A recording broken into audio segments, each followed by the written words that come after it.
पाठ 9 कब आऊं और अकल बड़ी या भैंस के प्रश्न और उत्तर का अभ्यास करते हैं। पहला प्रश्न, कहानी से सेठ ने किस रंग में कपड़ा रंगने को कहा? तो इसका उत्तर है, सेठ ने किसी भी रंग में कपड़ा रंगने को नहीं कहा था, क्योंकि सेठ ने सभी रंगों को मना कर दिया था। इसका अगला प्रश्न, अवंती ने कपड़ा अलमारी में बंद कर दिया, क्यों? इसका उत्तर है, अवंती ने कपड़ा अलमारी में बंद इसलिए कर दिया था क्योंकि वह सेठ के मंसूबे को भांप गया था। अगला प्रश्न, सेठ कपड़ा लेने किस दिन आया होगा? इसका उत्तर है, सेठ कपड़ा लेने किसी भी दिन नहीं आया होगा, क्योंकि वह अवंती की बात को समझ गया था। अगला प्रश्न, कौन छुपा है कहाँ? नीचे के वाक्यों में कुछ हरी भरी सब्जियों के नाम छुपे हैं, ढूंढो तो जरा। तो पहला है, अब भागो भी बारिश होने लगी है। तो इस वाक्य में गो भी सब्जी का नाम जुड़ा है, तो आप उसको गोला लगा सकते हैं। अगला लेते हैं, मामू लीला मौसी कहाँ है? तो इस वाक्य में आप ध्यान से देखिए, मुंह और ली यानी कि मूली, मूली सब्जी का नाम यहाँ पर छिपा है, तो आप इस मूली शब्द को गोला लगा लीजिए। तो आप इस मूली को गोला लगा सकते हैं। अगला है, शीला के पास बैग नहीं है। तो यहाँ पर आपको कौन सी सब्जी का नाम छिपा दिखाई दे रहा है? बैग नहीं है, बैग न, बैगन। तो आप इसको बैगन को गोला लगाएंगे। अगला देखते हैं, रानी बोली हमसे मत बोलो। तो यहाँ पर हमसे मत बोलो यानी कि से और म, सेम की सब्जी होती है, उसका नाम छिपा है, आप इसको भी यहाँ पर गोला लगा सकते हैं। अगला है, गोपाल कबूतर उड़ा दो। गोपाल कबूतर उड़ा दो, पालक, पालक, तो पालक को यहाँ पे आप गोला लगाएंगे। अगला प्रश्न है, सही जोड़े मिलाओ। तो यहाँ पर हमें समान अर्थ वाले शब्दों को जोड़ना है। जैसे एक उदाहरण यहाँ पे दिया है, प्रशंसा, तारीफ। उसी तरह हमें बाकी शब्द भी मिलाने हैं, वैसे ही हमें और शब्द भी मिलाने हैं, जैसे बुलंद, ऊंची, बिल्कुल, कतई, ईर्ष्या, जलन, अवश्य, जरूर। ठीक है बच्चों, अब अगला प्रश्न लेते हैं, मुहावरे। चित्रों को देखो, क्या इन्हें देखकर तुम्हें कुछ मुहावरे या कहावतें याद आती हैं? उन्हें लिखो। तो बच्चों, पहला है अंधेरा, और यहाँ पे हमें चित्र में दिया है एक दिया, तो इसे देखकर हमें क्या मुहावरा याद आता है? चिराग तले अंधेरा। तो अगला है आरसी, यहाँ पर आएगा हाथ कंगन को आरसी क्या। अगला है आस्तीन, तो यहाँ पर हम लिखेंगे आस्तीन का सांप। अगला है 11, तो 1 और 1 11। अगला लेते हैं, कहो कहानी। विद्यालय, गुरुजी, छुट्टी, बंदर, डंडा, पेड़, केला, ताली, बच्चे, भूख। इन शब्दों को पढ़कर तुम्हारे मन में कुछ बातें आई होंगी। इन सब चीज़ों के बारे में एक छोटी सी कहानी बनाओ और अपने साथियों को सुनाओ। यहाँ पर आप अपने मन से भी इन्हीं शब्दों को मिलाकर एक छोटी सी कहानी बना सकते हैं, जैसे कि मैंने यहाँ पे एक छोटी सी कहानी बनाई है। हमारे विद्यालय में एक दिन बंदर आ गया था।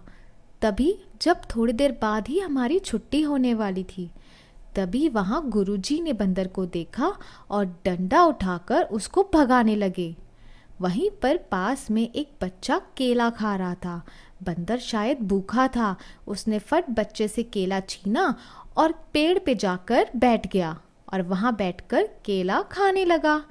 सभी बच्चों को ये देखकर बहुत अच्छा लगा और सबने ताली बजाई और थोड़ी देर बाद ही बंदर वहाँ से चला गया। तो बच्चों इसी तरह आप भी छोटी कहानी बनाकर लिख सकते हैं। अगला प्रश्न, उछालो।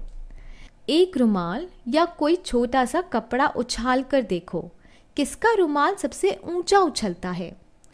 तो बच्चों, रुमाल या कोई कपड़ा वह बहुत हल्का होता है, वो ज़्यादा ऊंचा नहीं उछल सकता। दूसरा प्रश्न है, रुमाल के साथ बिना कुछ बांधे इसे और ऊंचा कैसे उछाला जा सकता है? तो बच्चों, रुमाल की तह लगाकर और दूसरा रुमाल में गांठ बांधकर थोड़ा सा वो और ऊंचा उछल सकता है। अगला प्रश्न, समझदारी। रंगाई शब्द रंग से बना है, इसी तरह और शब्द बनाओ। तो बच्चों, आप नीचे देख सकते हैं रंग और रंगाई, ये एक उदाहरण है। इसी तरह बाकी शब्द भी आपको लिखने हैं, जैसे कि साफ, सफाई, चढ़, चढ़ाई, बुन, बुनाई। ठीक है। अगला प्रश्न, क्या समझे? जिन शब्दों के नीचे रेखा खींची है उनका मतलब बताओ। तो बच्चों, समान अर्थ लिखना है हमें यहाँ पर। पहला है, मुझे बैंगनी रंग कतई अच्छा नहीं लगता। तो कतई में यहाँ पे रेखा खींची गई है, तो इसका समान अर्थ हम लिखेंगे बिल्कुल। मुझे बैंगनी रंग बिल्कुल अच्छा नहीं लगता। अगला है, अवंती ने सेठ का मंसूबा भांप लिया। तो यहाँ पे मंसूबा का हमें समान अर्थ लिखना है। यहाँ पे मंसूबा का अर्थ है इरादा। अवंती ने सेठ का इरादा भांप लिया था। अगला है, मैं तुम्हारा हुनर देखना चाहता हूं। तो हुनर का यहाँ पे समान अर्थ है निपुणता। अगला है, सेठ बुलंद आवाज में बोला। तो आवाज का समान अर्थ हम क्या लिखेंगे? स्वर। सेठ बुलंद स्वर में बोला। अगला है, सेठ को ईर्ष्या होने लगी। ईर्ष्या का समान अर्थ हुआ जलन। अगला है, रंग के बारे में मेरी कोई खास पसंद तो है नहीं। तो यहाँ पे खास पर रेखा खींची गई है, तो इसका समान अर्थ क्या होगा? विशेष। क्या होगा? विशेष। अगला प्रश्न लेते हैं, कैसा लगा आफंती?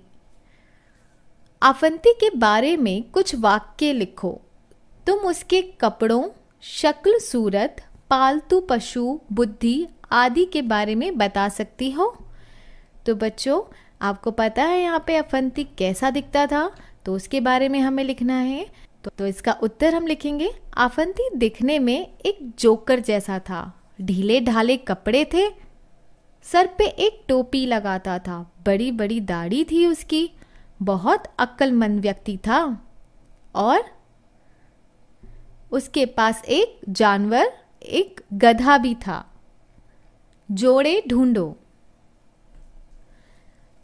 दिन, दीन, मेला, मेला। ऊपर दिए गए शब्दों के जोड़ों में केवल एक मात्रा बदली गई है। किसी भी मात्रा को बदलने से अर्थ भी बदल जाता है। ऐसे और जोड़े बनाओ, देखें कौन सबसे ज्यादा जोड़े ढूंढ पाता है। तो बच्चों, आइए हम कुछ ऐसे ही शब्द ढूंढते हैं। पहला शब्द है, पहला है जाति, दूसरा है जाती। अगला है मिल, मील। समान, सम्मान।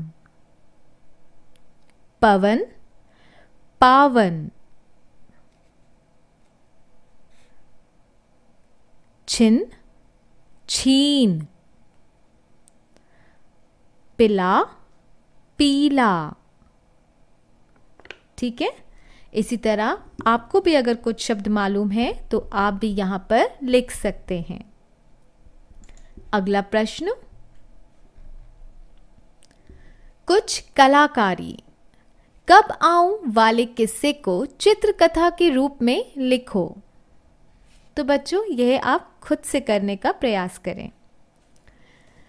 अगला प्रश्न, क्या है फालतू।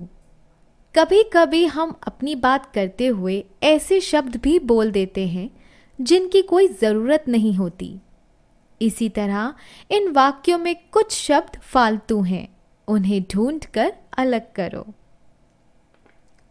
तो बच्चों पहला वाक्य है, बाजार में हरा धनिया पत्ती भी ले आना।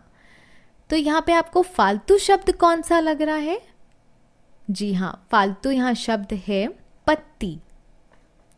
अगला है, एक पीला पका पपीता काट लो। एक पीला पका पपीता काट लो। तो बच्चों पपीता तो पीला ही होता है, तो यहाँ पे पीला शब्द हुआ फालतू। अगला, अरे रस में इतनी सारी ठंडी बर्फ क्यों डाल दी। तो यहां पर ठंडी शब्द फालतू है। ज़ेबा, बगीचे से 2 ताजे नींबू तोड़ लो। तो बगीचे में बच्चों ताजे नींबू ही होंगे, तो ताजे यहां पर फालतू शब्द हुआ। अगला वाक्य, बेकार की फालतू बात मत करो। बच्चों बेकार और फालतू का एक ही मतलब है, तो बच्चों यहाँ पे आप बेकार शब्द को हटा सकते हैं और लिख सकते हैं फालतू बात मत करो। तो बच्चों ठीक है, तो बच्चों यहाँ पर हमारा प्रश्न और उत्तर का अभ्यास खत्म होता है। आशा करती हूँ आपको बहुत अच्छे से समझ आया होगा। अब मैं आपको मिलती हूँ मेरे अगले वीडियो में एक नए पाठ के साथ। मेरे चैनल को लाइक, शेयर और सब्सक्राइब ज़रूर कीजिएगा, जिससे कि आने वाले पाठ की जानकारी आपको मिल जाए। धन्यवाद। पका